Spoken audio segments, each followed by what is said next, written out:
Olá novamente para você que está acompanhando aí a aula de metabolismo. Vamos dar então prosseguimento nesta aula agora na parte 2. Na parte 1, nós vimos que a célula retira do ambiente nutrientes para a geração de energia na forma de ATP e também moléculas precursoras para a construção de suas biomoléculas. Vimos que o ATP ele é formado tanto na ausência quanto na presença de oxigênio e vimos também como ele libera sua energia para ser utilizada pela célula. Então, a hidrólise do ATP ela fornece energia para os processos biológicos. Então, essa hidrólise ou quebra das ligações de fosfato de ATP, elas vão fornecer energia para processos vitais da célula, como a síntese de suas novas biomoléculas, ou seja, carboidratos, proteínas, lipídios, DNA e outros componentes necessários para o seu desenvolvimento ou para a sua replicação. Né? Ela fornece também energia para as reações químicas celulares que são desfavoráveis do ponto de vista energético, né? E essas reações são parte do metabolismo, como as vias catabólicas e anabólicas. Ela fornece também energia para o transporte passivo de íons entre os meios intra e extracelular, a exemplo aí da bomba de sódio e potássio. E também fornece energia para o trabalho mecânico, como por exemplo a contração muscular. Tá? Vamos falar um pouco agora sobre o consumo de ATP pela célula. Todo ATP gerado durante o processo catabólico ele é consumido durante os primeiros 60 segundos da sua formação. Embora a quantidade de ATP ela seja limitada a 100 gramas, a sua taxa de renovação ela é muito alta. Só para vocês terem ideia, uma pessoa em repouso durante 24 horas ela consome mais ou menos 40 quilos de ATP. Agora, se essa pessoa resolver fazer alguma atividade física intensa, como por exemplo uma corrida de 2 horas, ela vai consumir então mais ou menos 60 kg de ATP, ou seja, quase 0,5 kg por minuto. Então, quando nos exercitamos vigorosamente, a quantidade de ATP no músculo é suficiente para manter a atividade contrátil por menos de 1 segundo. Veja então que o estoque se esgota rapidamente e sua regeneração nas vias aeróbias e anaeróbias não é assim tão rápida, e o músculo tem que dispor de outros mecanismos para regenerar ATP. Então os músculos têm que conter um reservatório extra de fosfato. O fosfato para a regeneração rápida do ATP no músculo é a creatina fosfato ou fosfocreatina, tá? Onde a fosfocreatina ela doa um fosfato para o ADP, transformando ele rapidamente em ATP para que possa ser utilizado pelo músculo. E quando a reserva também de fosfocreatina acaba, o ATP tem de ser regenerado pelo músculo pelo metabolismo aeróbio e anaeróbio. Temos aqui um gráfico que mostra o consumo de ATP em segundos, minutos, horas e fonte fornecedora de ATP. Observe que nos primeiros segundos o ATP já estocado é totalmente gasto e então entra a ação da fosfocreatina para regenerar esse ATP, porém ela não é suficiente para manter por muito tempo. Pouco tempo antes de acabar o estoque de fosfocreatina, o metabolismo aeróbio e anaeróbio começam a regenerar ATP em poucos minutos e já começam a fornecer energia para a atividade física. Então o organismo ele tem sempre que dispor de mecanismo de regeneração de ATP, utilizando carboidratos e lipídios para serem oxidados pelo metabolismo aeróbio através da respiração celular e fosforilação oxidativa, que acontece nas mitocôndrias. A respiração celular ela é responsável por 90% da produção de ATP no organismo. O metabolismo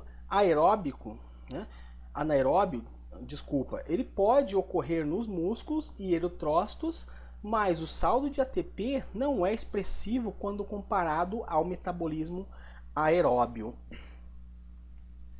Vamos falar um pouco agora sobre os carreadores de prótons e elétrons. Vamos começar pela nicotinamida adenina dinucleotídeo ou NAD e nicotinamida adenina dinucleotídeo fosfato. Essas moléculas elas carregam prótons e elétrons que são transferidos dos carboidratos, lipídios ou proteínas durante a sua oxidação. O NAD+ é uma molécula oxidada e ela captura os prótons e elétrons transformando-se em uma molécula reduzida, que é o NADH, e leva esses prótons e elétrons para a cadeia transportadora de elétrons para regenerar então o ATP. O NADPH é uma forma reduzida do NADP e atua principalmente na redução ou síntese de biomoléculas. Esses carreadores, que são o NAD, NADP e FAD, que estão representados em vermelho, que estão nas suas formas reduzidas, ou seja, sem energia, eles então recarregam sua energia quando pegam os prótons e elétrons durante a oxidação dos alimentos e se tornam moléculas reduzidas a NADH, FADH2 e NADPH. Assim, essas moléculas como NADPH e ATP são utilizados no processo anabólico e o NADH segue para a cadeia transportadora de elétrons para doar elétrons para a formação do ATP. Então, eles na oxidação dos substratos reduzidos, representados aqui em cor clara, no catabolismo eles entram como carreadores oxidados e saem como carreadores reduzidos, tornando o substrato oxidado pela remoção de seus prótons e elétrons. No processo anabólico, eles entram como carreadores reduzidos, onde fornecem prótons para os substratos oxidados tornarem-se produtos reduzidos. Aqui podemos observar as formas tanto oxidadas como reduzidas da nicotinamida adenina dinucleotídeo. Observe que na forma oxidada, NAD+, ali no círculo em vermelho, falta um hidrogênio, que ele é captado durante a degradação de componentes no metabolismo. Quando ele capta esse hidrogênio, ele vira então a forma reduzida. Observe na segunda figura, no círculo vermelho, eu já tenho então 2 hidrogênios. Podemos observar então que o NAD ele vai captar prótons e elétrons na oxidação dos alimentos, tornando-se reduzido a NADH, que são levados para a mitocôndria e seus prótons e elétrons são transferidos na cadeia transportadora de elétrons para o oxigênio, enquanto os seus hidrogênios saem da matriz interna da mitocôndria para o lado externo e ao voltarem pelo complexo ATP sintase regeneram então o ATP. Neste slide podemos ver a estrutura química do NADP. Ele se difere do NADH pela presença de um grupo fosfato na pentose do primeiro ribonucleotídeo. E na sua forma reduzida, o NADP contém somente um hidrogênio na base nitrogenada do segundo nucleotídeo. Já a sua forma reduzida, que é o NADPH, ele contém 2 hidrogênios. O NADPH ele fornece então hidrogênio nos processos anabólicos para a construção de moléculas pela célula. Ele é utilizado principalmente na produção de ácidos graxos, como podemos ver na figura. Os grupamentos acetil ligados à enzima ácido graxo sintase são reduzidos pelo NADPH para formar longas cadeias dessa molécula.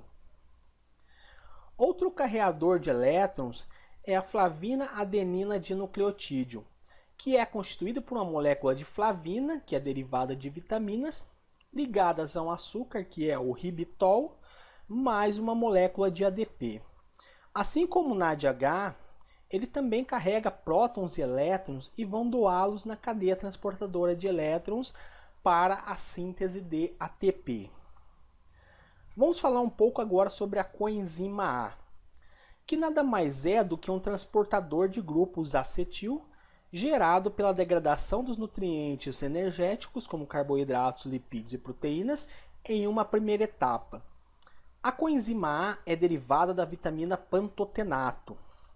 Ela então se liga ao grupo acetil, torna-se a molécula de acetil coenzima A, que é a molécula-chave ou final da degradação parcial das moléculas energéticas, e dependendo da necessidade nutricional da célula, ela vai seguir para a via catabólica ou para a via anabólica.